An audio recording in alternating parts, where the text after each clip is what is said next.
Hi guys, for today's video guys, mag-ano nga pala ako guys ng mga itataniman ko ng gulay guys. Ito siya guys. Diyan ako nagtanim guys ng mga sibuyas, tapos alugbate, sili. Tapos ngayon naman guys, dito. Kasi may tanim ako na pipino, kangkong. Kasi merong space di naman siya guys kahit paano.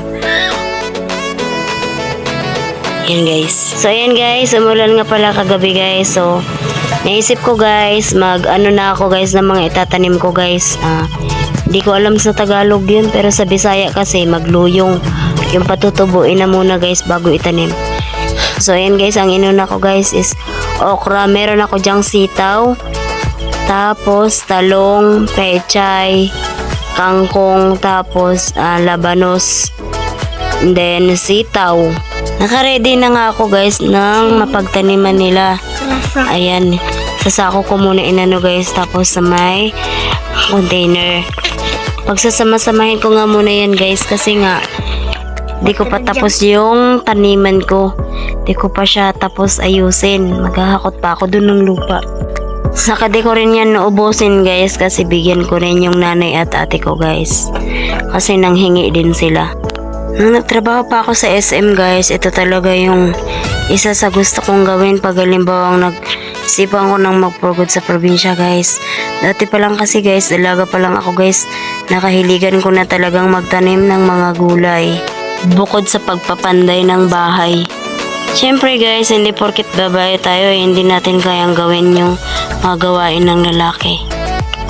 Pag sanay tayo guys sa hirap guys, at laking hirap tayo guys, sisiw na lang yung mga gawain sa atin.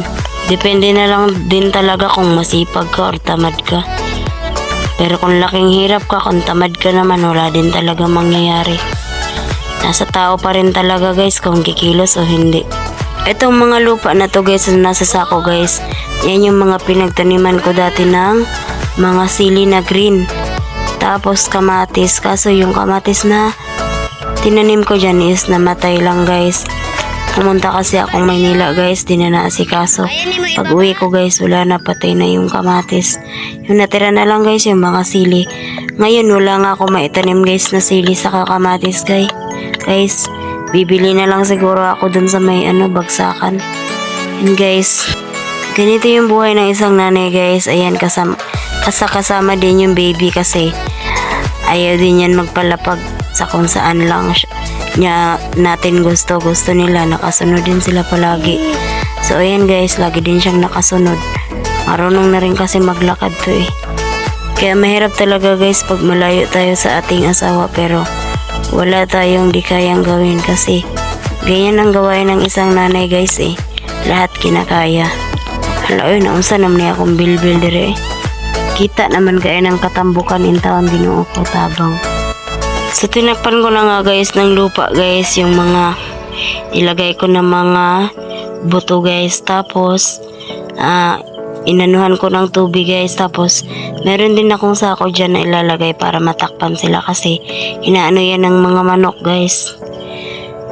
So ayan na guys, waiting na lang ako guys ng mga ilang araw guys kung tutubo na ba yan sila. Sana okay sila.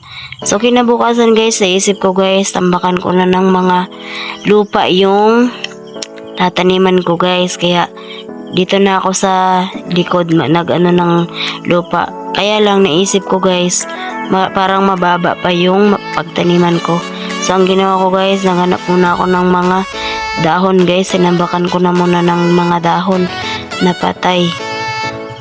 So ayan guys, sinigil ko na nga muna guys ang ng lupa guys, saka ng dahon, kasi sobrang init guys. Napagod ang lola nyo. So ayan guys, isipan ko na lang tanggalin yung aking karintas guys, kung ano bang kinalabasan nito. Pagkatapos ay maligo na ako guys, kasi sobrang init talaga. Kaya tinanggal ko na yung aking karintas guys bago maligo. So ayan na, aswang is waving. Charot. Aura pod ang inahan nga pobre. Siyempre aura pod tag ginagmay, di porket anaka na ta mura nagidag ang kuan In fairness, bet ko yung pagkakulot ko dito guys. Kaso nga lang, very kalkag na yung hair ko guys kasi matagal na rin kasi ako di nakapagpariban guys. Soon, tas yung kulay ko guys, marami na ring itim. Kailangan ng makulayan ulit. Pera na lang talagang kulang. So hanggang dito na lang guys. Thank you for watching. Bye!